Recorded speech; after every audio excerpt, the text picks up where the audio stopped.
All right, everybody, got another news update here for you. Now, this is on the worst trucks to spend money on in 2026. Now, again, I'm just providing the data here for you. I'm being biased. A lot of these trucks are very good trucks, but I just want to educate you. So, if you're buying a truck this year, I want you to know a little more of what the recalls are and what may happen down the road to these trucks. And who knows? You may have a very good truck for the next 15 years, but I'm just going to provide you with the data here. And let's go over the list. And if you like truck and SUV content, hit the subscribe button as I upload, videos every day almost, sometimes 2 or 3 times a day. All right, so let's get into the video. All right, let's go. Now, this is based on a mix of recent recalls, safety standings, owner reported issues, and pricing and expert reviews. A few of these are not terrible trucks in isolation. They just make less sense than rivals in 2026. Now, number one, here we go. Ram 1500. My biggest red flag here, according to the NHTSA, has a recall covering 43,427 vehicles from 2025 to 2026. Ram 1500s for a 12-inch instrument cluster that can go blank at startup or while driving. The Edmunds owner reviews are rough at 2.9 out of 5 overall. That combination is hard to ignore on a new truck. Yeah, I would be a little, weary. Number 2 on the list, the Jeep Gladiator. Fun off-road, but weak as an all-around buy. Car and Driver gives it a low 7.5 out of 10, and owner review negatives on Edmunds cluster around fuel economy, steering, handling, road noise, acceleration, and maintenance parts.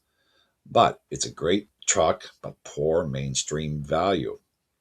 Number 3, GMC Canyon. Too expensive for what it delivers. Car and Driver's main knocks are that it's pricey for a midsize truck, and Edmonton says many owners report electronic malfunctions, battery problems, and that it feels overpriced for quality.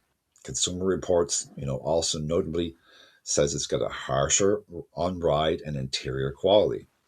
Interesting. GMC Hummer EV pickup. It's wild, it's fast, it's deeply irrational for most buyers. Car and Driver lists, the interior quality. It's got a six-figure starting price and braking that could be better. It also had an NHTSA recall on certain 2026 Hummer EV pickups in late 2025. The Honda Ridgeline. It's not a bad truck, but overrated if you want an actual truck. Edmunds notes owner complaints about sensitive safety systems, poor fuel economy, tight rear seat, transmission behavior, and minor quality issues. It's a good lifestyle pickup, but I would not buy it for serious truck duty in 2026. Well, I do agree there. It is kind of to me, it's not really a truck if if you're going to take it to the job site. Now, the Nissan Frontier, it's got old school in the wrong ways, according to the report. Car and Driver says the interior isn't as polished as competitors. Towing is only adequate. Crew cab is cramped. Edmonton's owner's summary adds unreliable tech features, build quality worries, and mechanical electronic issues. Here's number 7. GMC Sierra 1500. Too many compromises for the money. Car and Driver says it lacks the Ram's polished ride, and Edmunds says it leans a lot, feels ponderous in turns, has numb steering, and can get bouncy. It's a fine truck, but weak value versus better sported rivals. Number 8, the Toyota Tundra Hybrid. Better than its ranks, some just, suggesting ways, but still hard to justify its price. Yeah, it is kind of a pricey truck. Car and Driver says it can't tow or haul as much as some competitors. The hybrid adds power, but does little for fuel economy, and the entry price is expensive. The drive also explicitly says lingering concern over prior twin turbo V6 failures still hangs over it. I like the Tundra, but again, you're going to pay for a Toyota because they seem to hold the resale. That's one reason why, probably. Chevrolet Silverado EV. Impressive engineering, but it's got shaky value proposition. Car and Driver praises the range, but it's negative. Negatives are meaningful. Base trims feel sparse for the price. There's no Apple CarPlay with the premium infotainment setup, and braking feel stops performance are underwhelming. So, all right. So number 10 on the list here, Ford F-150. The Super Duty family is if towing is central to your use. Normally, I would not put a Ford this low, but there is a very current towing related software issue. NHTSA says a February 2026 recall can cause the integrated trailer module to lose communications, which may mean loss of trailer stop lamps, turn signals, and for some vehicles, loss of trailer brake function. Separate March 2026 recalls also hit certain Super Duty trucks for drive shaft separation. Oh, wow.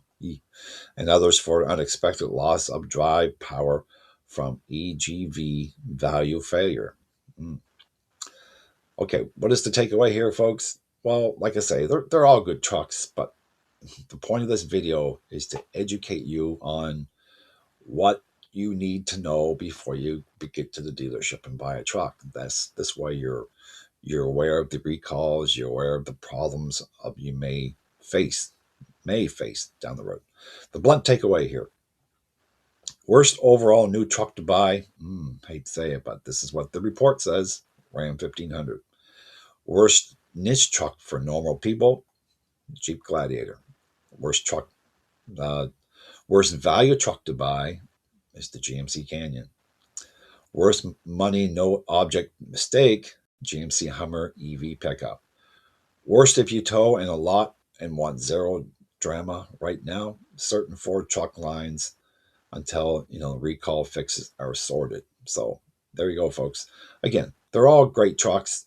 Just depends on your taste and your style. But again, I just want to make sure you're aware of some of the things that can happen when it comes to recalls or what happens down the road with these vehicles. And again, I'm not pointing these trucks out. I'm just giving you the data that I'm reading here. And again, hit the like, subscribe, the bell notification, and I'll see you in the next one. Bye for now.